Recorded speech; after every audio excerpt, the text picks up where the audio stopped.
대학생 천한빛은 오늘도 한낮에 도로 한복판에서 사람들 사이에서 유령을 보고 있습니다. 여기도 귀신이야. 오늘 분위기 좋네요. 좋죠? 두려움에 떨고 있는데 네. 그때 벽에 붙어있던 수상한 전단지가 눈에 들어와요. 괴현상이 고민이라면 도시전설 해체센터. 한빛은 태어날 때부터 이런 문제를 가지고 있었거든요. 그래서 여기라면은 내 문제를 해결해 주실지도 몰라 라는 마음으로 그 전단지에 써있던 주소로 찾아갑니다. 입구를 지키고 있던 어떤 만두머리를 한 여성에게 물어보니까 지하 4층으로 내려가라고 해요. 엘리베이터를 타고 내려가 보니까 그곳에 휠체어를 타고 있는 한 남자가 한빛을 맞아주는데, 이 남자가 한빛이 쇼핑 중에 전단지를 발견했다는 거, 이상한 것들이 보인다는 거, 그리고 천한빛이라는 이름까지 다 알고 있는 겁니다.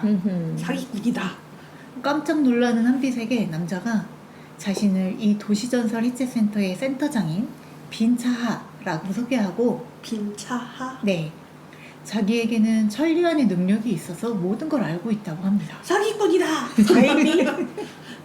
그리고 한빛에게 이 안경을 써보세요 하고 안경을 하나 줘요. 그걸 써보니까 원래는 유령들이 좀 흐리흐리하게 보였는데 더 선명하게 보이는 거예요. 아니 이런. 당황하는 한빛에게 차아가 한빛의 눈에 보이는 것들이 유령이 아니라 염시라고 합니다. 염시는 과거에 그 장소에 있었던 사람이나 물건의 흔적이 보이는 거고, 이 안경을 썼을 때 그것들이 더 선명하게 보인다는 게 한빛이 가지고 있는 능력이 유령을 보는 게 아니라 염시이기 때문이다. 그렇게 말을 해요. 근데 유령이든 염시든 간에 한빛은 이 능력이 너무 싫고 무섭단 말이에요. 염시라고 하면 좀 덜 무섭지 않나요? 마음에 안정이 올 것 같은데. 그게 막 이렇게 정상적인 상태로 보이는 건 아닌 것 같아요. 여튼 그래서 어떻게 해야 될지 알려달라, 해결해달라 라고 하니까 차아가 이 도시전설 해체센터는 일반 경찰이 대응하지 못할 사건을 해결하는 괴현상 탐정 사무소고, 네가 의뢰를 하겠다면 이 염시 능력도 해결을 해주겠다 라고 말을 해요. 그러면서 일단 앉아서 이야기하자라고 권합니다. 한빛이 둘러보니까 근처에 의자가 하나 있어요. 거기 가서 딱 앉았는데 갑자기 차아가 아이고 저런, 그 의자는 앉은 사람에게 죽음을 가져다주는 저주받은 의자인데 뭐야 이런. 라고 해요. 연구 목적으로 사무실에 가져다 둔 건데 한빛이 앉아버렸다는 거예요. 사기꾼이다. 당황하는 한빛에게 차아가 이거 그럼 저주 풀려면 이 방 안 어딘가에 있는 그 의자에 대한 연구 자료를 찾아야 되는데 정확히 어디 뒀는지 기억이 안 난다. 그리고 자기는 보시다시피 휠체어로 이동을 해야 돼서 찾으려면 시간이 굉장히 오래 걸리니까 네가 찾아와라. 걸렸네. 호구 잡았다. 아이고. 그래서 한빛이 막 죽을 위기에 처했잖아요. 두려움에 떨면서 책이랑 물건이 막 가득 차 있는 그 방 안을 막 뒤지기 시작합니다. 근데 아무리 봐도 이상한 오컬트 책들만 있고 연구 자료가 보이질 않아요. 차한테 못 찾겠다고 하니까 그럼 아까 그 안경을 써보라고 해요. 한빛은 이거 쓰면 그 유령 같은 것들이 더 잘 보여서 싫은데 죽을 수는 없으니까 또 어쩔 수 없이 안경을 쓰고, 확실히 안경을 썼더니 사무실에 뭐 이런저런 그림자가 좀 보여요. 뭔가 자료 같은 걸 놓는 것 같은 그 센터장의 그림자 같은 것도 보이니까 여기 이 주변을 집중적으로 찾아봐야 되겠다. 그래서 찾아보니까 또 진짜 연구 자료가 나오는 거예요. 그래서 그 연구 자료를 갖다 줍니다. 근데 차아가 이 안에 저주를 푸는 방법이 없대. 사기꾼 아니에요? 대신 그 의자에 대한 정보가 있는데, 이 의자에 앉았던 사람들은 공통적으로 하반신이 괴사되는 걸 시작으로 죽음에 이르렀다고 해요. 그러면서 한빛한테 의자에 앉았을 때 뭔가 이상한 점이 없었냐고 물어봅니다. 한빛이 생각해보니까 의자에 앉을 때 그 따끔하는 느낌이 있었거든요. 낡은 의자니까 뭔가 그 나무가 좀 튀어나온 거스러미 같은 게 있는 건가 생각을 했는데, 차아가 한빛한테 지금까지 얻은 정보를 바탕으로 추론을 해보라고 해요. 추론을 시작하면 3개의 빈칸이 있는 문장이 나옵니다. 의자의 땡땡땡에 땡땡땡 땡땡땡일지도. 그러면 문장 아래에 있는 여러 가지 텍스트들 중에서 거기 맞는 거를 선택해야 돼요. 정답은 의자의 앉는 부분에 괴사에 이르는 돗바늘이 엉덩이를 찌르는 장치가 있을지도 입니다. 그래서 추론을 성공하고 한빛이 의자를 유심히 살펴보니까 뭔가 덮개 같은 게 있는 거예요. 그래서 이 덮개가 돗바늘을 감추고 있는 건가? 하고 덮개를 빼려고 그러는데 잘 안 빠져.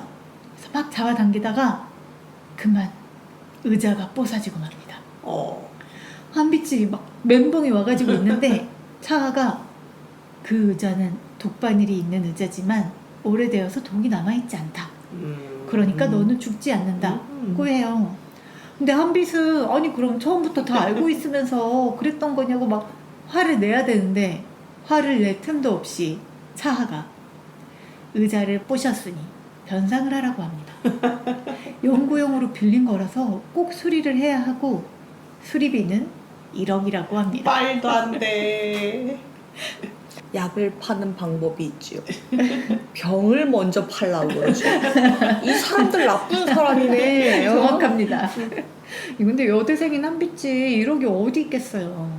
거의 기절하기 직전인데 차아가 뭐 자신의 부주의함도 한몫하긴 했으니까 그러면 이 센터의 조사원으로 일하면서 그 급여로 변제를 하라고 합니다. 이렇게 노예를 얻고. 그렇죠. 세상에. 이렇게 강제 노예 계약을 하게 된 한빛은 아까 입구에 있던 그 만두머리 여성 있죠.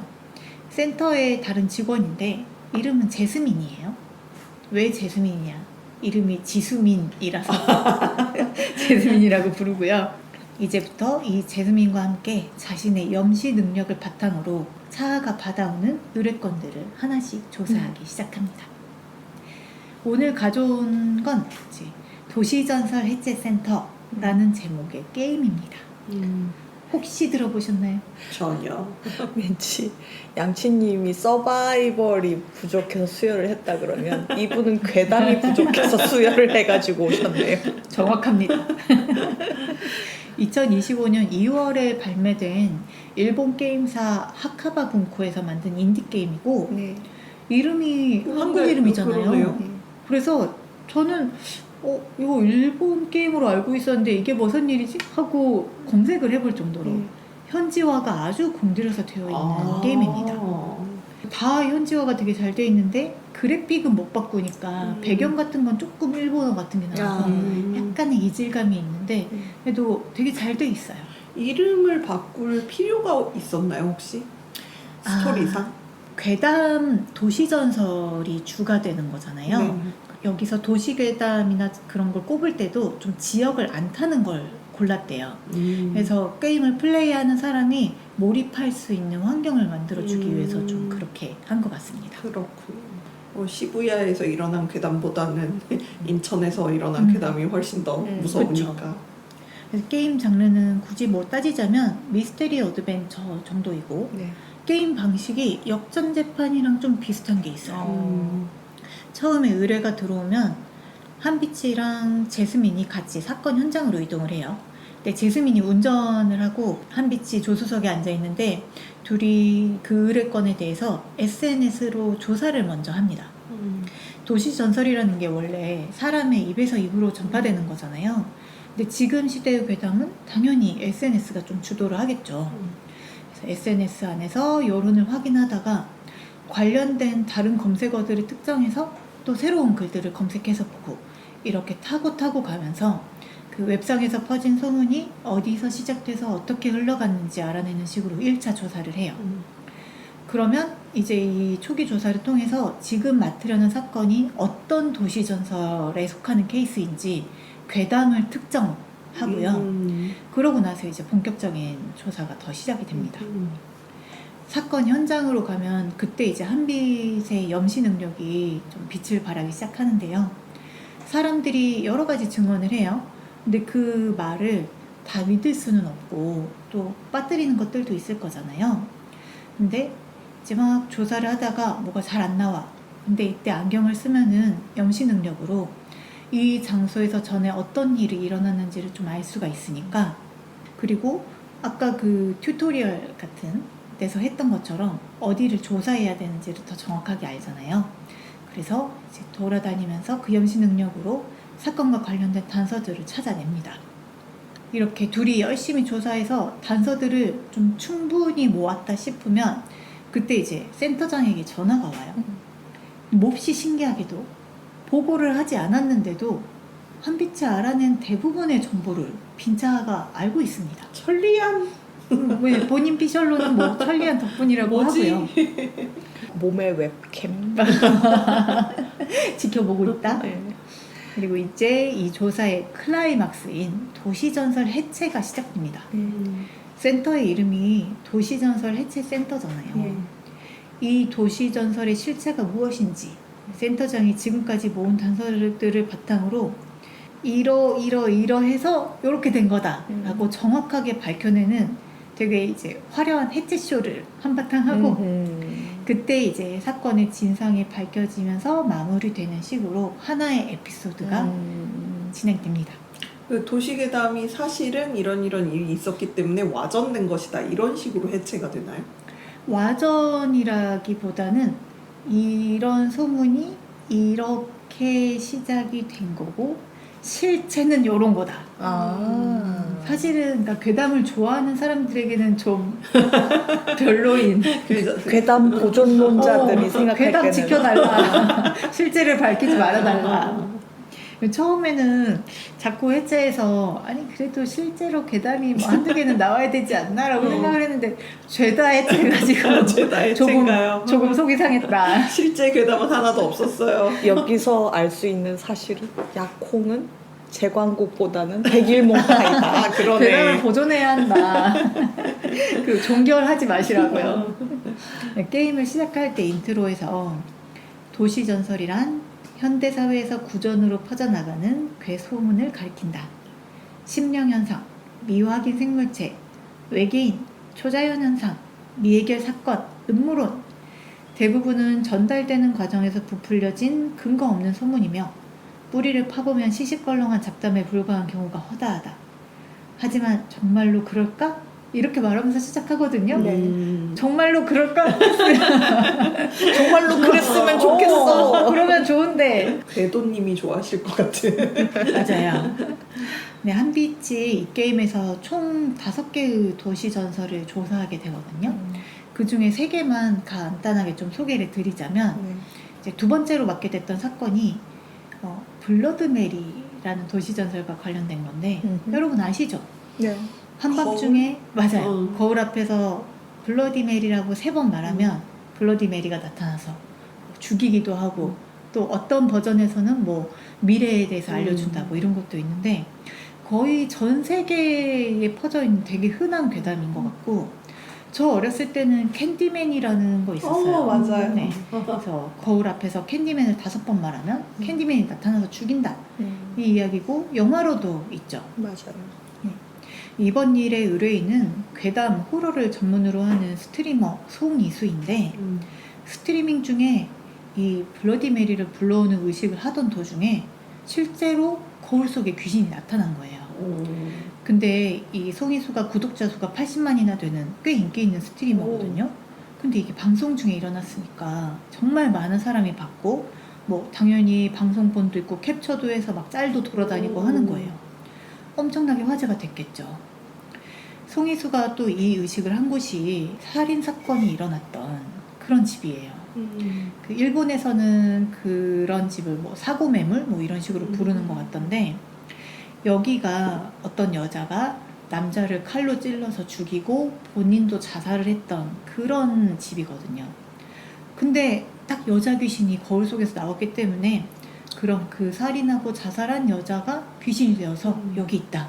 막 이런 말이 나오기 시작한 거예요. 노숙자 거울 속에 나타나는 걸요? 비치는 거울이 없다. 근데 매직미러? 매직미러 같은 거였지. 여러분은 그 도시전설 해체센터에서 일을 하셔도 될 것 같습니다. 그래서 그 존재를 입증해 달라고 센터에 의뢰를 해온 거예요. 도시전설 해체센터도 스트리밍 계정을 운영을 하고 있거든요. 그래서 사건 하나가 끝날 때마다 그때 맡은 괴담과 관련된 영상이 바로 업로드돼서 항상 한빛은 어떻게 이렇게 빨리 올라오지? 센터장 진짜 뭐 하는 사람이지? 막 이런 생각을 하고 신기해하는데 센터장이 도시괴담인데. 그렇죠. 근데 송이수는 뭐 장르가 겹치다 보니까 평소 도시전설 해체센터 채널을 좀 눈여겨보고 있다가 이번 건을 의뢰해서 도시전설 센터가 뭐 해결도 해주고 이걸 다뤄주면 서로 윈윈일 거라고 생각을 하는 거예요. 원래 또 송이수가 평소에 조작 의혹이 좀 있었어요. 근데 그중 일부가 사실인 것 같아요. 하지만 이번 건은 진짜 조작이 아니어가지고 송이수도 좀 놀라고 흥분한 상태고 근데 어떻게든 이걸 밝혀내고 한 번 더 나오게 하고 해서 조회수를 높여보고 싶은 거죠. 과연 거울 속에 나타난 여자가 정말 귀신일지. 그리고 그 다음으로 이어진 에피소드의 도시전설은 이세계입니다. SN에서 유명한 다크투어가 있어요. 네, 다크투어는 아시다시피 뭐 재난 현장이나 뭐 그런 사건 현장 같은 데를 투어로 도는 거잖아요. 네. 미스터리 투어 한망 오컬트 앤 다크라는 이름의 투어인데 누가 주최하는 건지 뭐 알려진 게 아무것도 없어요. 근데 그냥 어느 날 어떤 몇몇 사람에게 SNS DM으로 초대장이 날라오고 그럼 그 초대장을 받은 사람들이 참가를 하는 그런 식의 뭐가 밝혀지지 않는 투어인데 그 투어에서 자꾸 실종자가 나온다는 이야기가 도는 겁니다. 매번 참가자 중에 누군가가 실종된대요. 근데 투어에 참여했다가 잘 마치고 돌아온 후기들도 있단 말이에요. 근데 후기들이 뭐 좀 한결같이 꿈을 꾼 것 같다. 이 세상이 아닌 곳에 다녀온 것 같다. 막 이런 후기들이 있어서 마약. 마약? 그래서 이제 뭐 저도 뭐 참가한 사람이 이 세계로 사라졌다. 이런 도시전설이 확산되고 있는 것 같아요. 의뢰인은 이번 투어 초대장을 받았는데 이 초대장을 도시전설 해체센터에 양도하면서 비밀을 밝혀달라고 한 거예요.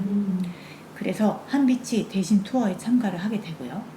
한빛 이외에 5명의 사람이 참가를 했는데 투어가 어디서 시작되냐면 한때 SNS에서 되게 화제가 됐고 범인으로 몰린 사람이 결국 자살한 어떤 살인사건이 일어난 장소에서 시작합니다. 한빛이 투어에서 과연 실종되지 않고 살아남을 수 있을지 영업방해 아닌가요? 그게요, 진짜. 그렇게 생각할 수도 있군요. 아니, 양치님, 아까 창경궁 투어를 무서워할 사람이 아니야. 그러니까 이렇게 냉정하게 냉철하게 모든 걸 바라보고 탈출 있는데 호러 갈 수 있어요. 머리랑 가슴이 따로 놀아요. 눈으로 보이면 안 돼요. 귀로 들리면 안 되고. 자, 마지막으로 나온 이게 이제 마지막 에피소드는 아니고 그 다음 에피가 하나 더 있긴 한데 네. 이제 5번째 도시전설은 이런 괴담들 중에서 가장 유명한 것 같은 괴담, 뭔가 전 세계적으로 있는 괴담. 7번 국도. 예.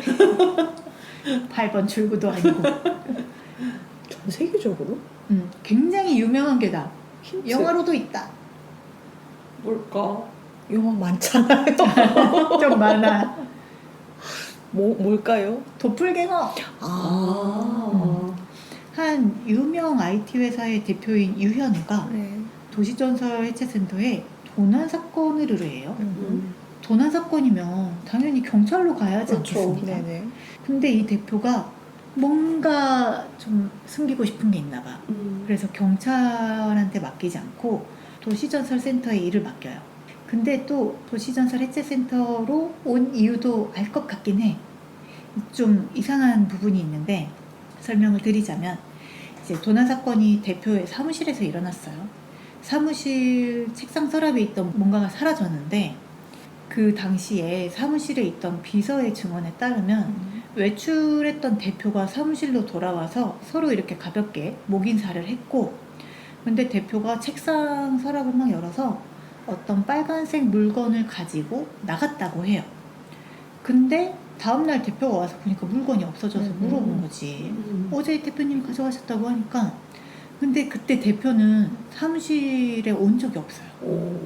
그때 밖에 있는 다른 사람들이랑 미팅을 하고 있었기 때문에 증언해줄 사람들도 있어. 그래서 한비 씨가 이제 염시로 확인을 해보니까 정말로 그 대표랑 굉장히 비슷한 모습의 그림자가 책상에서 뭔가 빼가는 게 보여요.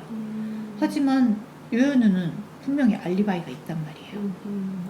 근데 조사를 시작하고 나서 이것과 비슷한 일이 대표의 집과 회사의 서버실에서도 일어나고요. 근데 집에서는 가정부가, 그리고 서버실에서는 직원과 경비원이 다 증언을 합니다. 대표였다. 네. 오. 숨겨진 쌍둥이가 제일. 쌍둥이는 너무 쉽지 않아? 쌍둥이 그건 뭘까요? 뭘까? 과연 이번에는 정말 도플갱어일지, 도플갱어는 뭘 훔쳐갔을지. 염시를 한다는 걸 알아서 그걸 역조작해서 역조작해서. 시간차로 역조작해서 어허. 실제로는 진짜 자기가 범인이었는데 어허. 그거를 범인이 아닌 척 하는. 도시전설 해체센터에 취직을 하십시오. 빡센데. 일본 쪽이 확실히 괴담이 많잖아요. 네. 그리고 괴담을 소재로 한 게임도 많아요. 저도 그런 걸 되게 좋아하니까 이것저것 해봤는데 대체로 실망스러운 경우가 많습니다. 아, 그렇습니까? 특히 뭐 한 10년쯤 전에 신하야리감이라고 이쪽 장르에서 좀 유명한 게임이 있어요. 근데 제가 그때 PS 비타를 사가지고 PS 비타? 너무 옛날. 10년도 더 난 됐습니다. 모르겠어. 네, 휴대용 네. 게임기로 하는 건데 어쨌거나 이것도 막 도시전설을 파헤치는 게임이 있는데 엔딩을 못 봤어요.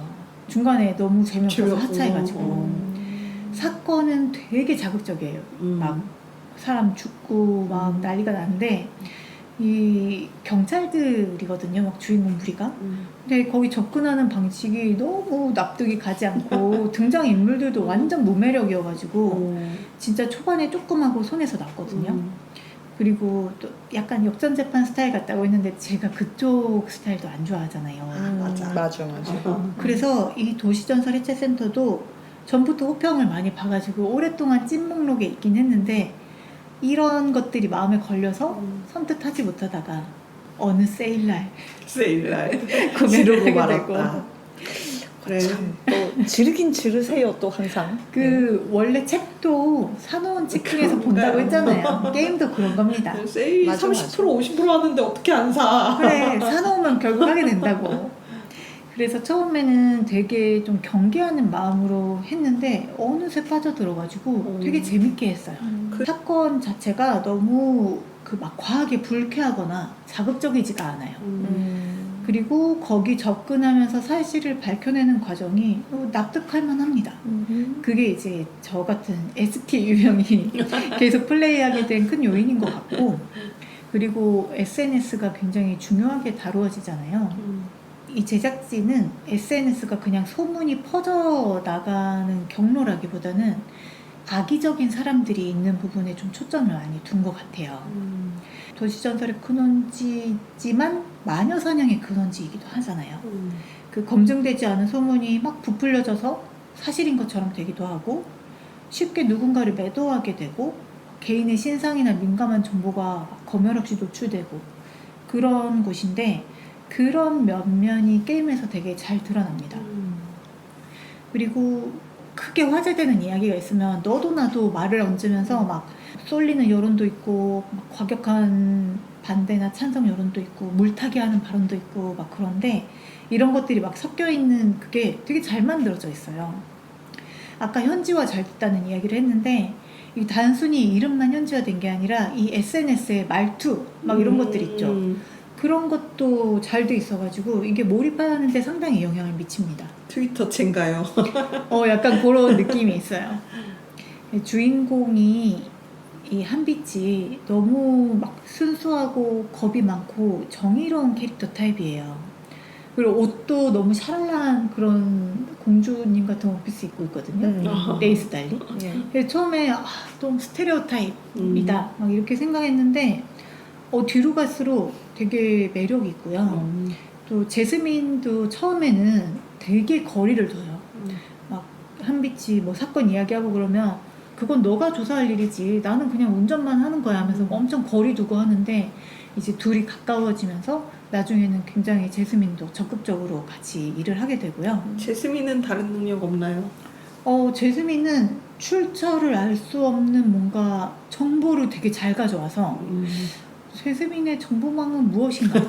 이것도 약간 미스터리가 있습니다. 이들은 도대체 진짜 정체가 무엇일까? 그러니까. 근데 나중에 다 밝혀져요. 오, 진짜? 네. 오, 어허. 그게 제일 궁금하네. 그 부분 때문에 어. 그 플레이 하십시오. 그리고 이제 센터장이 맡고 있는 역할은 큰데 얘는 밖에서 이렇게 직접 조사를 하질 않잖아요. 맨날 갑자기 전화해가지고 어. 해체 막 이런 거 하고 그래가지고 뭔가 그 면면이 드러나질 않아서 처음에 그 사기꾼 이미지가 너무 계속 가거든요. 근데 이 센터장에 대한 것도 나중에 많이 밝혀집니다. 오늘 자세히 이야기를 안 했는데 사실은 이 각각의 에피소드들이 끝날 때마다 뭔가 하나씩 나오는 게 있어요. 뭐가 이게 나왔죠? 약간 미드처럼 에피소드들이 각각 있지만 결국 하나의 큰 사건으로 이루어지는 네. 그게 이제 마지막 에피소드를 좀 장식하는 그렇게 드라마처럼 구성이 돼 있거든요. 그래서 이 구성이 되게 좋아서 아 이거 드라마화 되거나 애니메이션화 되어도 좋을 것 같다는 생각이 드는데 이제 게임 다 하고 나서 찾아보니까 일본에서는 진짜 크게 흥해가지고 오디오 드라마로도 나오고 소설화도 되고 다른 도시 전설들을 주제로 하는 단편집도 나오고 파생이 많이 되었더라고요. 드라마화는 안 됐어요? 드라마 할 법도 한데. 그러니까요. 오디오 드라마만 되고 실제 드라마는 안 된 것 같아요. 에피소드가 끝날 때마다 이제 음악이 나오면서 사건을 좀 마무리해요. 근데 네. 그 음악도 이제 노래가 랩이 좀 섞여 있는 되게 그냥 J-pop 같은 노래인데 노래가 좋아요. 그러면서 이 게임의 어떤 분위기를 딱 명확하게 정리해주는 그런 거여가지고 유튜브에서 이 뮤직비디오 조회수도 되게 높아요. 아. 540만인가 막 그러거든요. 우와. 그 그래픽은 어때요? 약간 찌푸루 타입 이런 건가요? 픽셀 도트 그래픽이긴 해요. 아. 근데 2D 도트 그래픽인데 이게 좀 독특한 게 색이 아주 제한적으로 쓰였어요. 메인 컬러가 4종. 그 외에 부가적으로 쓰인 거 다 합쳐도 10개 미만이어가지고 뭐야 64비트도 아니고 그래서 흑백은 아닌데 그렇다고 막 컬러도 아닌 되게 독특한 느낌이 있어가지고 이거는 도시전설의체 센터 스타일이라는 그게 딱 시각적으로 되게 명확하게 각인되는 게 있습니다. 이 제작진이 색깔 제한한 것처럼 여러 가지로 제한을 많이 두고 개발을 했더라고요. 이런 어떤 틀을 딱 정해놓고 막 아이디어화 같은 거 할 때도 틀을 벗어나면 과감하게 버리고 그렇게 해서 빨리 완성도 있게 딱 만들어내는 걸 목표로 했는데 그걸 되게 잘한 것 같아요. 전략을 잘 그게 세웠네요. 절제미가 있네요. 그래서 이 게임이 뭐 스토리, 캐릭터 디자인, 그래픽, 음악 다 되게 좋은데 이제 하나 아쉬운 게 게임성이에요. 게임 진행이 너무 단순해. 아. 이 게임이 이제 추리라기보다는 거의 기억력 게임에 가까워요. 그렇구나. 그리고 선택지에 따른 분기점이 없고 답을 틀렸을 때 페널티도 없습니다.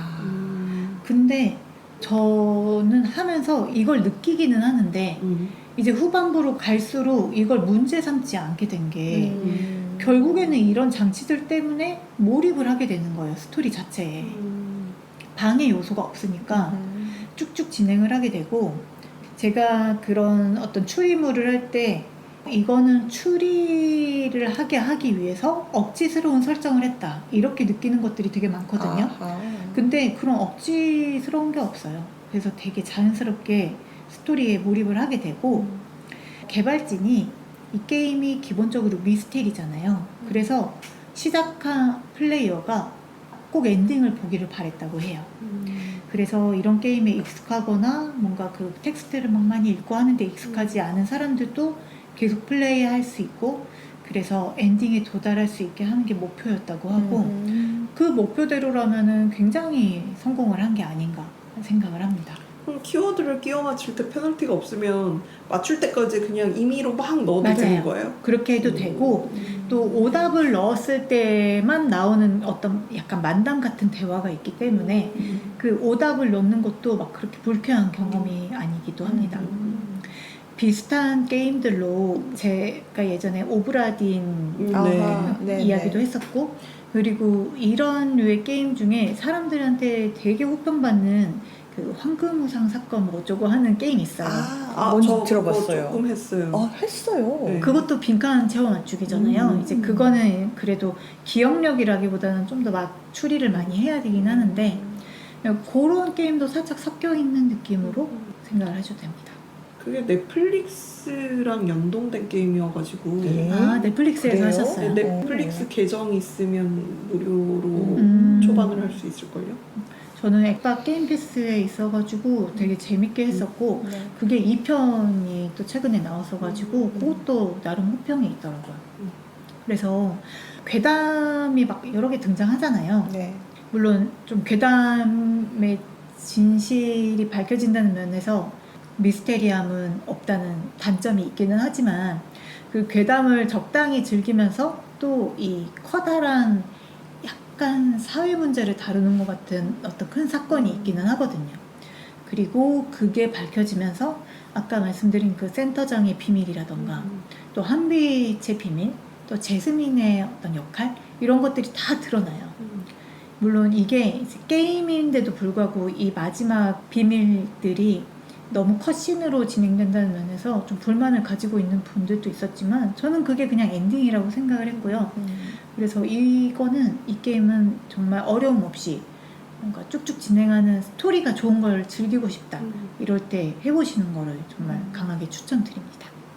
공포 수준은 없습니다. 없습니까? 그래도 풀려가는 괴담, 그러니까 해체가 되는 괴담이지만 처음 소개될 때는 조금 무섭지 않나요? 아, 그 양치님은 좀 싫어할 수도 있을 것 같은 괴담이, 첫 번째로 맡은 사건이 침대 밑에 숨어있는 남자예요. 말만 들어도 싫어. 근데 풀릴 거잖아요. 해체될 거니까. 해체될 건데 처음 소개할 때가 조금 해체되기 전에 소개될 때가 근데 무섭지 침대 않을까? 밑에 비닐봉지였다 뭐 이런 건데 상관없죠. 근데 침대 밑에 자꾸 남자가 나온다는 좀 너무 무서운 상황이 나와가지고 한빛이 침대 밑에 막 물건을 넣어놔요. 누가 숨을 공간이 없게. 근데 이제 나중에 복도에서 마주쳐가지고, 아, 어떻게 해도 나오는 건데 그럼 이거는 침대 밑에 남자가 아닌 건가? 막 이렇게 좀 혼선이 생기면서 어쨌거나 해결이 되는 그런 이야기도 있어서, 그거 말고는 무서울 만한 게 없어요. 그렇군요. 네, 그래서 정말 가볍게 할 수 있습니다. 양치님 마음이 떠나가는 소리가 안 들리세요? 아니요, 떠났다 다시 돌아오지 아니 지금 절로 갔어요. 아, 가버렸어? 네. 침대 밑은 안 돼. 아, 하필이면 그게 첫 번째 에피소드야. 말하지 말 걸 그랬나 봐. 도플갱어 이런 건 안 무서울 것 같고 음, 그 블러디 메리도 안 무서울 것 같은데 그죠. 침대 밑은 안 되겠어요. 그리고 뭐 그 저주받은 상자 이런 거 나오는데 또 이것도 별로 안 무서워하실 것 같은데, 아, 그 침대 밑에 남자가 발목을 잡았네. 오늘 그 미스터리한 이야기들을 많이 가져왔군요. 만족스러운 녹음이었습니다. 그러니까 저희가 평소에 좋아하는 키워드들이 다 나온 것 같아요. 맞아요. 자기 좋아하는 거 들고 와가지고 뭐 언제나 안 그랬냐마는. 하지만 그 좋았던 거와 별개로 영업이 성공할지는 미지수이긴 합니다만, 네. 여러분 오늘 또 모두 수고하셨고요. 저희는 다음 86화에서 또 재밌는 이야기 들고 찾아오겠습니다. 들어주셔서 감사합니다. 감사합니다.